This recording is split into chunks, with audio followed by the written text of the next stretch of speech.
To get started on this next project, we're going to be creating game sprites and artwork for a video game that I will give to you. In working through this project, we're going to learn a variety of advanced Illustrator drawing techniques and tools that you can apply for creating your game's artwork. Just know that for this project, there's two different groups, and you may be assigned to one of these two groups.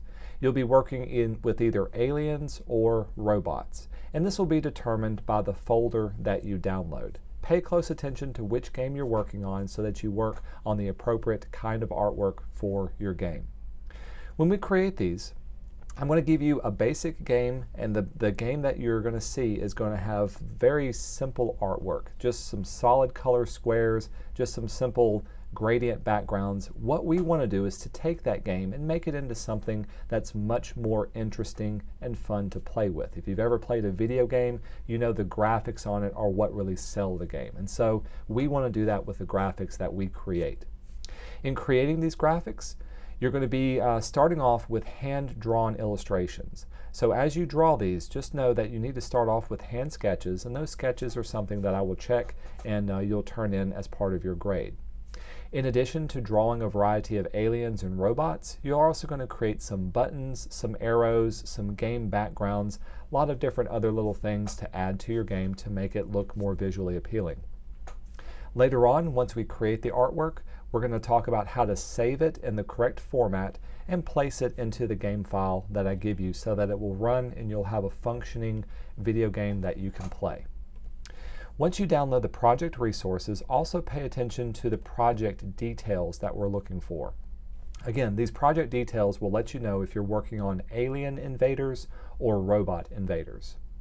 The idea for the game is it's a match 3 game. If you've ever played the game Candy Crush or Bejeweled, you'll be matching up a variety of different robots or aliens in order to clear a board. With these game sprites, excuse me, you're going to be creating a variety of different artwork, 2 different backgrounds, several different kind of user interactive elements like arrows, squares, and buttons to click on, and you're also going to create 7 different game characters. You're going to have 6 different aliens or robots, and then you're going to have a rainbow colored planet to create. The other thing you can find in your resources folder is an inspiration sheet. As you start to draw off these different aliens or robots, you can use this as a starting point to generate ideas and to start to create your own aliens and robots. This doesn't have to be part of your final design. I just give this to you as a starting point in case you need something to help you come up with different ideas. The final thing you'll find in our resources folder is a folder called Unity Game Files. If you open up this folder, be very careful with it because this is all of the code and objects necessary to run your program. So let me take a moment and show you how to access these game files so that you can actually play it and get an idea of what this project is all about. To use this, if you log into one of our computers in the Mac Lab, there should be a program called Unity on the dock. Unity is a free and open source resource. You can download it for your own computer, but when you open it up and already have it installed, to find the game files, go up to Open, and it'll ask you to find that Unity game. Mine was located on the desktop, and we want to find that Unity Game Files folder. When you select the folder, choose Open, and this will take just a second, and it will load up all of the details necessary to activate the game. Now, Unity in itself is not the game. This is the program, the application that lets you build a game. It takes all of the code and all of the artwork and puts them together so that you can quickly and easily edit the game and make changes to it. In order to play the game, here's what you need to do. Once you've got it loaded into Unity, go up to File and choose Build and Run. This will take just a second to compile all the stuff necessary, but once it's finished compiling, you'll see its building is successful.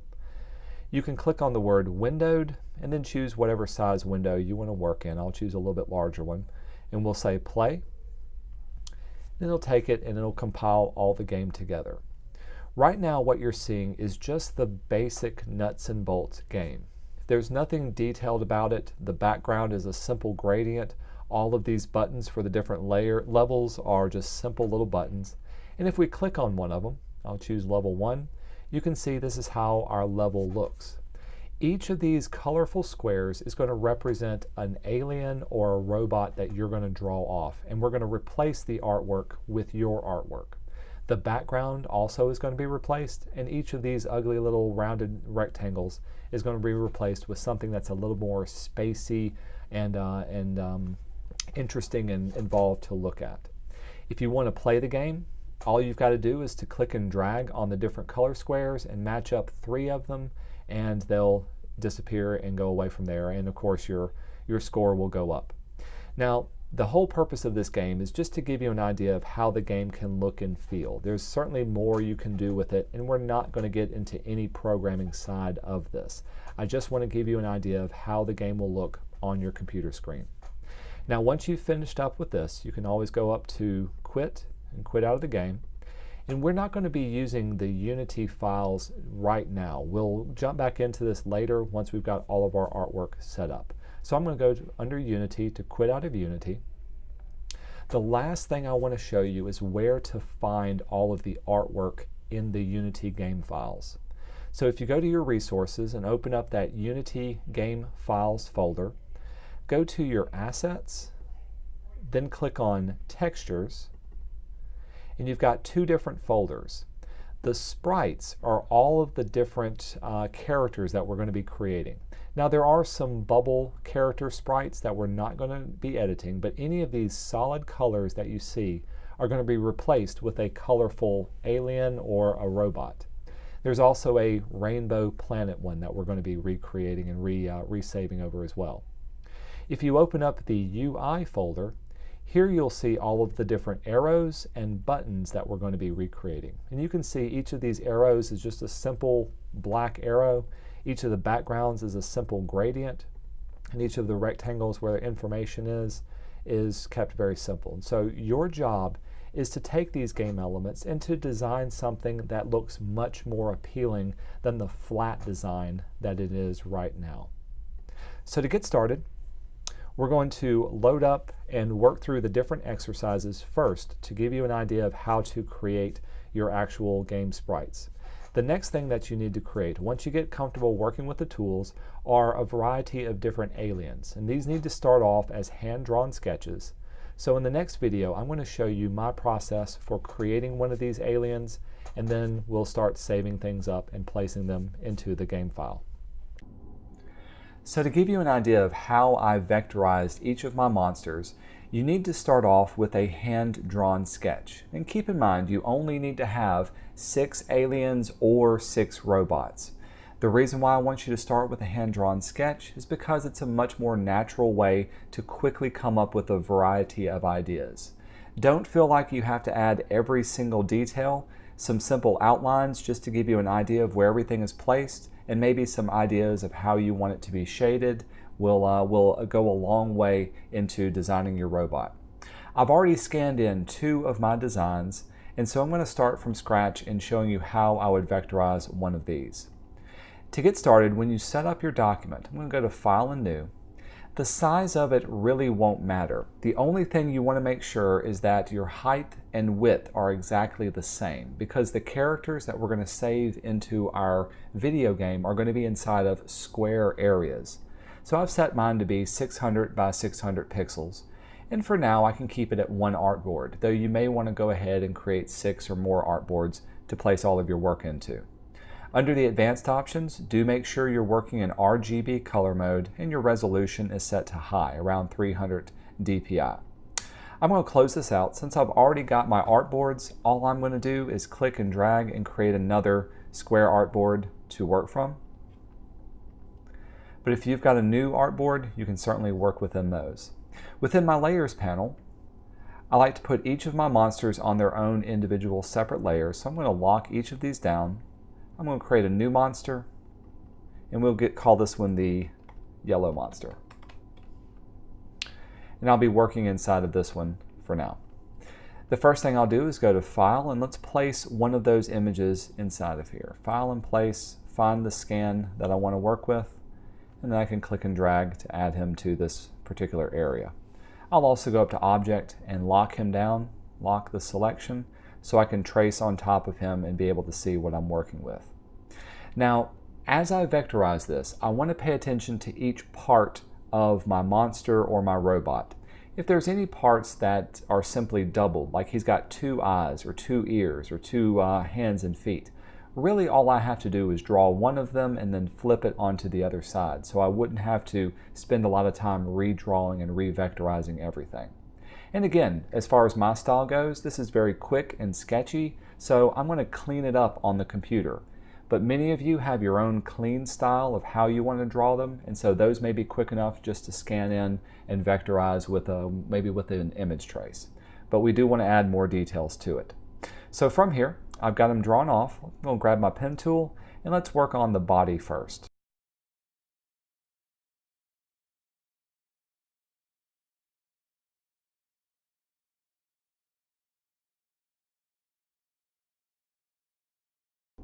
That looks pretty good. Once I've got the body established the way I like, if I need to tweak it and if I need to spread him out or do anything more to it, of course I can grab my bounding box and make him wider, or I can use my warp tools that we've used and then click on edges and drag out just the parts that I need. Do be careful with the warp tool because it tends to oversimplify your artwork a little bit as you work along with it. Now let's move on and continue doing the rest of it. I'll do an ear next.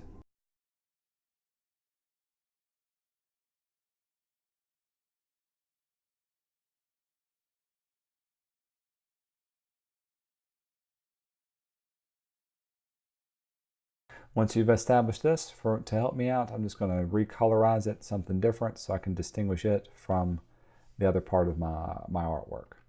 Since I've got one, I'm going to copy it over, go up to Object and Transform, and we're going to reflect it across the other way.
Now since those teeth are inside of my mouth shape, I'm going to select my mouth. We'll go up to Edit and Copy. Now I'm going to go to Edit and Paste in Front. This will paste a copy directly on top of my entire mouth. All I have to do now is select all of these objects and turn on a clipping mask. Go into Object, Clipping Mask and Make, and now it looks like those teeth are inside of the entire mouth area. Once I've got all of these basic parts down, all I've got to do now is go in and start adding on the details that I want for my overall monster, adding highlights, shadows, all the little parts of the fur, anything that I want to make my character stand out and to give them the character and personality that all of these other characters also have within theirs. Another thing you can do is once you've established a look and feel for one monster, feel free to copy things over and use those within the other monsters as well. So you don't have to reinvent the wheel every time. For instance, on these eyes, if you've already established an eye that you like let's say I like the eye for this pink monster up here, I'm going to copy it and paste it into the monster I'm currently working on. This way I don't have to reinvent or recreate any other particular eye. I just know that it fits and it already works well there. And so I can work with this. That eye was created using some of the same techniques that were already established for creating the buttons that we did on the first exercise of this unit. The other things I can do is start shade in different areas. And so let's do the ears first. I'll bring this one to the front. To shade it in, as you can see I've done with the other ones, is simply draw off the area that you want it to be and add a gradient inside of that particular area. So for this one, grab our pen tool. I'll tell you what, let's use the pencil tool. It'll be a little bit faster.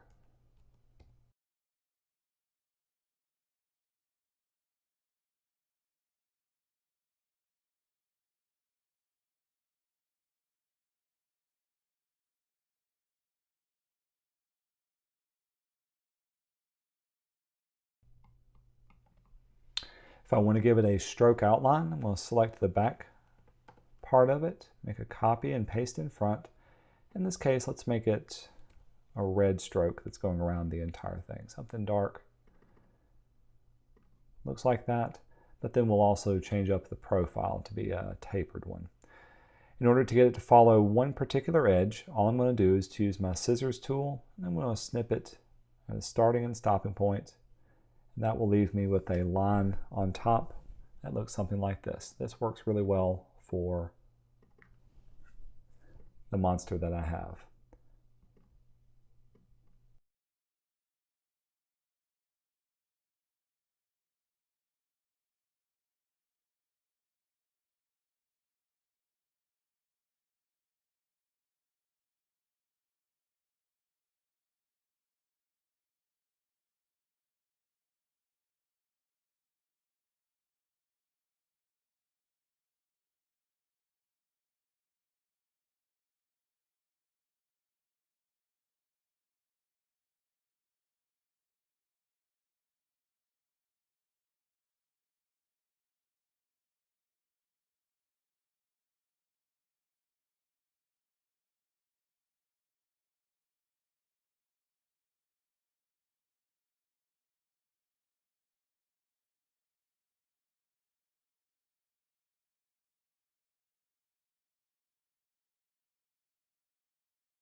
All right, once you've got your monster or alien or robot designed the way you like it, it's simply a matter of sizing him within the square area that you're working with. Keep in mind, we want to make it as tall as possible. And if we need to tweak the colors, you can always select your entire monster and click on the little color or recolor artwork icon at the very top of your area. Within this area, it'll show you all of the colors that we're using just to create the artwork that's selected. And if you choose Edit, you can link up those colors and be able to nudge them one way or the other to slightly tweak his design of your character. So if I wanted this one to look a little bit more yellow, now I should be able to do this. If there's one area that you want to focus on, let's say I don't want the green, this is where I would unlink my images and then pull that into the area that I do want it to stay within. I'm liking the way that one's looking, so we'll say OK to that. And we'll save up this one and continue on finishing up with my sixth and final design, and also working on my other buttons and arrows and all the other game assets for my entire game. After you finish creating all of your game sprite icons, we need to create a new Illustrator document to save all of our work so that it can be exported and placed inside of our video game. Before we do that, go to the class Moodle page and download the corrected GameSprites folder. Within this folder, there was an error in the resources that I gave you, and so this is meant to correct that error. You must do this first before you can save your GameSprites. When it's downloaded, open up your resources that I originally gave you for the game, open up the Unity game files, then the assets, the textures, and locate both of the sprites and UI folders. When you open up the corrected GameSprites folder, you'll also find another sprites and UI folder. Take these two new folders and place them inside of this texture one, and you should get a warning that asks you to replace them. Just choose Replace for both instances. This will give you the new GameSprites that will allow you to save them correctly. With those open, let's jump back into Illustrator, go up to File, and create a new document. Now, as far as the size of this document, it's not going to really matter because later on we're going to create some more artboards, but I'm just going to keep it 800 by 800 for now. Do make sure you're working in RGB color mode and your resolution is set to 300 ppi. We'll say Create. This will give us our new document. With that done, let's go back to our little textures folder and open up the sprites folder. We need to drag on each of these individual game pieces. So let's drag on the blue one. Notice that when I place it, I'm placing it outside of the artboard in the gray area. We'll do the same for green, for pink. Here's one for the planet, the purple monster, the red monster, and the yellow monster. Once they're on here, you may want to arrange them so that they're a little bit more better spaced. The other thing to note is that you do not want to change the size of these sprites, nor do you want to have them overlapping. So be careful not to scale these larger or smaller or have them touching in any way. This will be important when we go to export them. Going back to our other folders, open up the UI folder. We can ignore all of these numbers. We need to add on the left and right arrow. So here's one here. I'm going to zoom out so I can see it.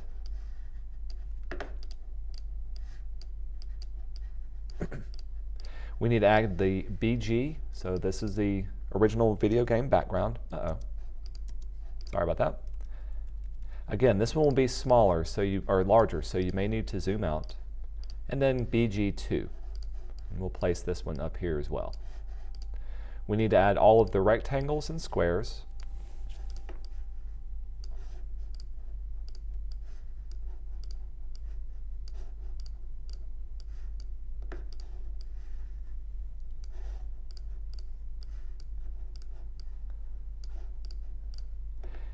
And we also need to add each of the individual stars.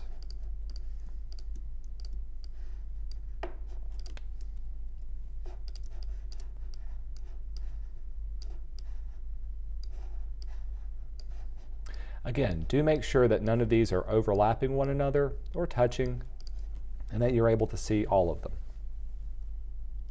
Next, let's create artboards for each of our different game sprites that we've placed. Go to your tool panel and choose the Artboard tool, and then carefully click just once on each of the game pieces.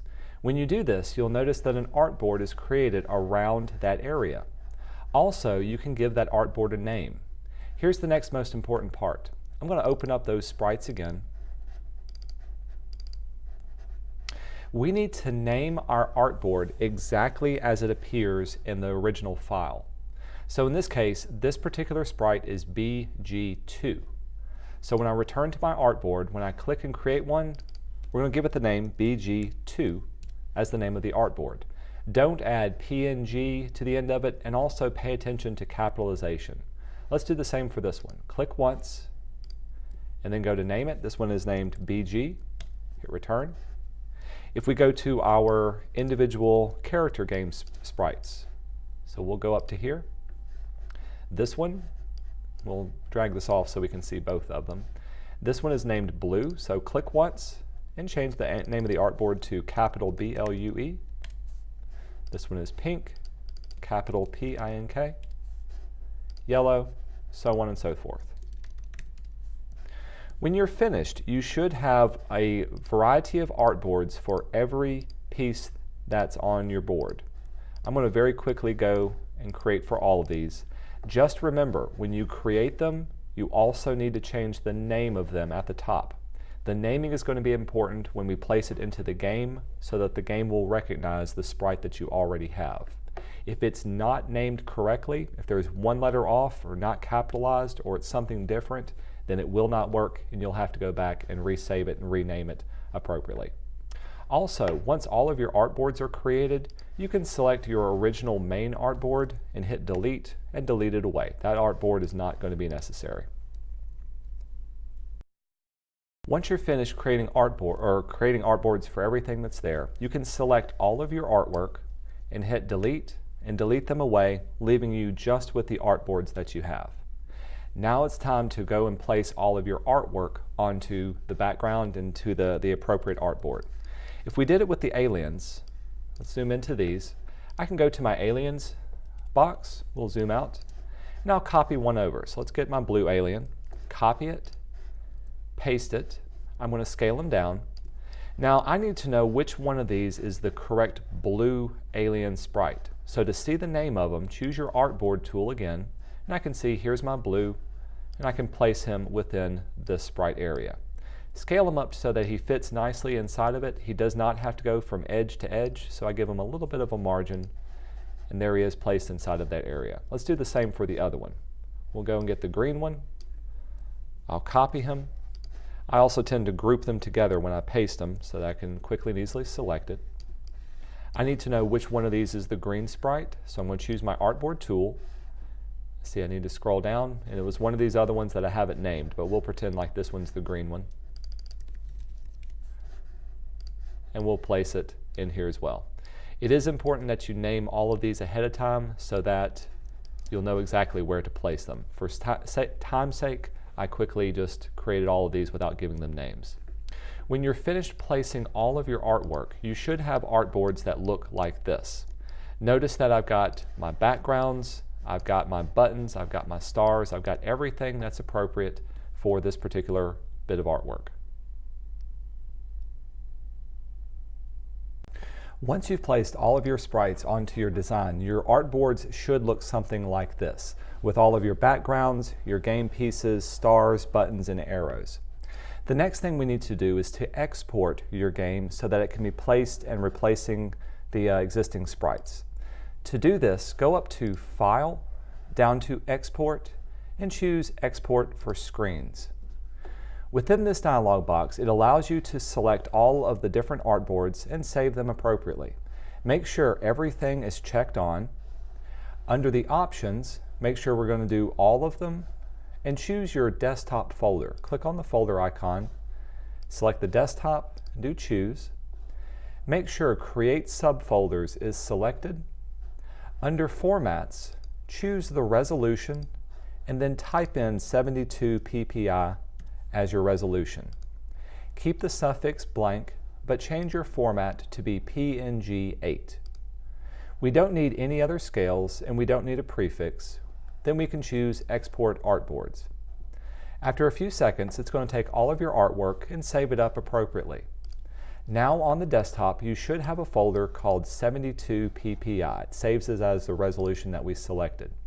And inside of this folder, you've got all of your different new icons already saved up in the correct format and the correct size. The next thing we need to do is to replace our existing ones.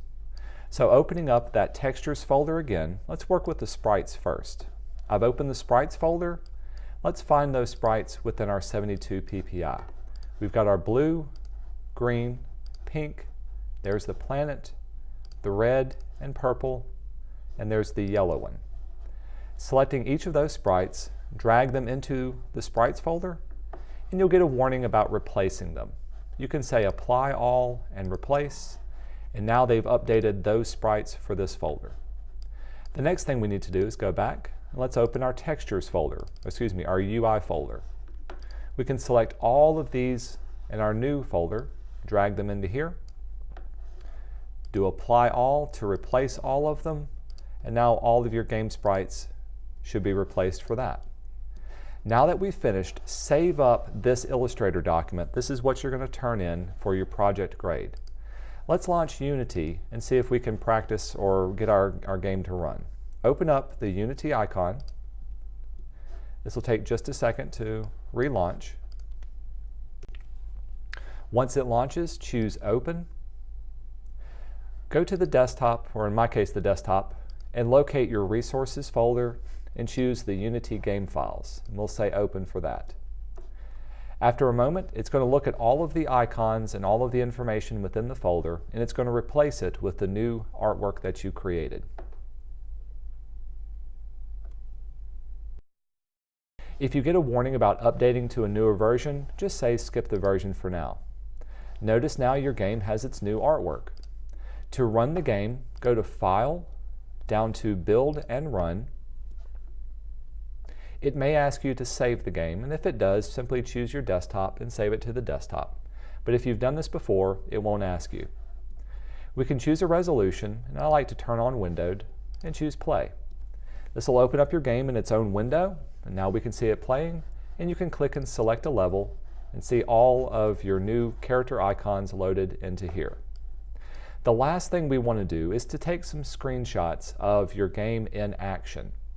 So in addition to doing this, we're going to do a screenshot by holding down Shift Command 4.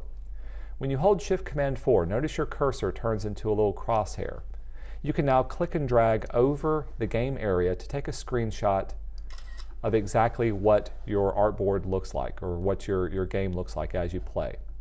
I would suggest taking a couple of screenshots of each of the individual parts. So play out your game and bring up an end game screen. I'm going to play it and see if I can bring up the last one to show you what the other buttons and icons will look like.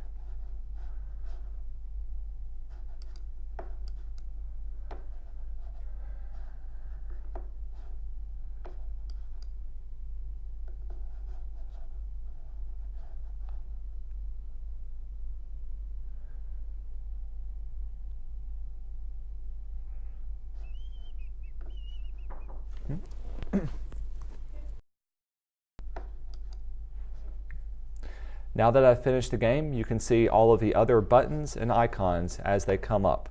Again, hold down Shift Command 4 and take a screenshot of this game board, and then we can go back to our main menu and take a screenshot of it as well.